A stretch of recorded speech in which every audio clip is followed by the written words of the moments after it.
നമുക്കിന്നൊരു വെളുത്ത നാരങ്ങാച്ചാർ ഉണ്ടാക്കാം. 1 കിലോ ചെറുനാരങ്ങ കൊണ്ടാണ് നമ്മളിവിടെ അച്ചാർ ഉണ്ടാക്കാൻ പോകുന്നത്. ആദ്യമേ ഒരു പാത്രത്തിൽ ഈ നാരങ്ങ മൂടിക്കിടക്കാനുള്ള വെള്ളം ഒഴിച്ച് തിളപ്പിക്കുക. വെള്ളം തിളച്ച് കഴിയുമ്പോൾ ഈ നാരങ്ങ എല്ലാം കൂടി ഇതിനകത്തിട്ട് ഒരു 5 മിനിറ്റ് തിളപ്പിക്കുക. 5 മിനിറ്റ് കഴിയുമ്പോൾ സ്റ്റൗ ഓഫാക്കുക. എന്നിട്ട് വെള്ളം ഊറ്റിക്കളഞ്ഞ് ഇത് തണുക്കാൻ വേണ്ടി വെയിറ്റ് ചെയ്യുക.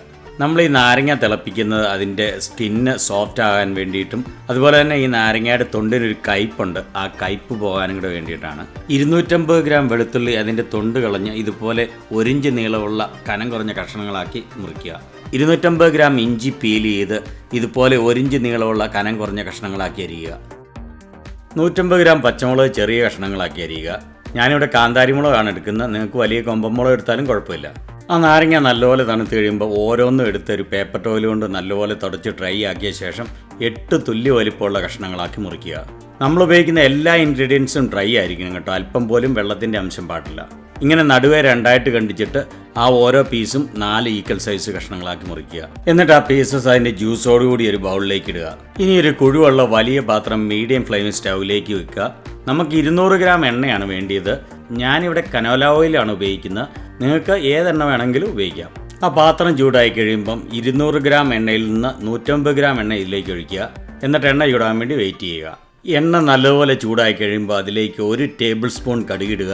എന്നിട്ട് കടുക് പൊട്ടാൻ വേണ്ടി വെയിറ്റ് ചെയ്യുക. കടുക് പൊട്ടിക്കഴിയുമ്പോൾ അതിലേക്ക് 1 ടേബിൾ സ്പൂൺ ഉലുവ ചേർക്കുക. എന്നിട്ട് ആ ഉലുവ ഒരു 30 സെക്കൻഡ് ഇളക്കി മൂപ്പിക്കുക. 30 സെക്കൻഡ് കഴിയുമ്പോൾ അതിലേക്ക് അരിഞ്ഞു വെച്ച ഇഞ്ചിയും വെളുത്തുള്ളിയും ചേർത്ത് നല്ലപോലെ ഇളക്കി മിക്സ് ചെയ്യുക.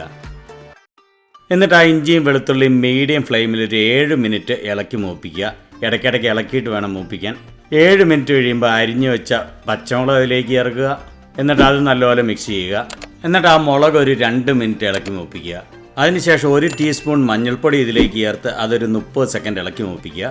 എന്നിട്ട് അതിലേക്ക് 6 തണ്ട് കറിവേപ്പില ചേർത്ത് നല്ലപോലെ ഇളക്കി മിക്സ് ചെയ്ത് 1 മിനിറ്റ് ഒന്ന് മൂപ്പിക്കുക. ഇനി അതിലേക്ക് 2 ടേബിൾ സ്പൂൺ കായം ചേർത്ത് നല്ലപോലെ ഇളക്കി മിക്സ് ചെയ്യുക. അതിനുശേഷം 4 ടേബിൾ സ്പൂൺ ഉപ്പ് അതിലേക്ക് ചേർത്ത് അത് നല്ലപോലെ ഇളക്കി മിക്സ് ചെയ്യുക. എന്നിട്ടിനി ബാക്കിയിരിക്കുന്ന 50 ഗ്രാം എണ്ണയും ചേർത്ത് ഒന്നുകൂടെ മിക്സ് ചെയ്യുക. ഇനി ആ മുറിച്ച് വെച്ചിരിക്കുന്ന നാരങ്ങയുടെ കഷ്ണങ്ങൾ ആ നാരങ്ങയുടെ ജ്യൂസോടുകൂടി ഇതിലേക്ക് ചേർത്ത് നല്ലപോലെ ഇളക്കി മിക്സ് ചെയ്യുക. എന്നിട്ടിത് 5 മിനിറ്റ് അടച്ചു വെച്ച് കുക്ക് ചെയ്യുക. 5 മിനിറ്റിന് ശേഷം മൂട തുറന്ന് 5 ടേബിൾ സ്പൂൺ വിനാഗിരി ഇതിലേക്ക് ഒഴിച്ച് അത് നല്ലപോലെ ഇളക്കി മിക്സ് ചെയ്യുക. എന്നിട്ട് ലോ ഫ്ലെയിമിലിട്ട് മൂട തുറന്ന് ഇതൊരു 5 മിനിറ്റ് വയ്ക്കുക, ആ മോയ്സ്ചറൊക്കെ നല്ലപോലെ ഇവാപ്പറേറ്റ് ചെയ്യാൻ വേണ്ടിയിട്ട്. 5 മിനിറ്റ് കഴിഞ്ഞപ്പോൾ നമ്മുടെ അച്ചാർ ഇവിടെ റെഡിയായി. ഇത് നല്ലപോലെ തണുത്ത് കഴിയുമ്പം ഡ്രൈ ആയിട്ടുള്ള എയർ ടൈറ്റ് ആയിട്ടുള്ള കണ്ടെയ്നറിൽ ഇട്ട് വയ്ക്കുക. ഈ അച്ചാർ ഫ്രിഡ്ജിലൊന്നും വെക്കേണ്ട കാര്യമില്ല.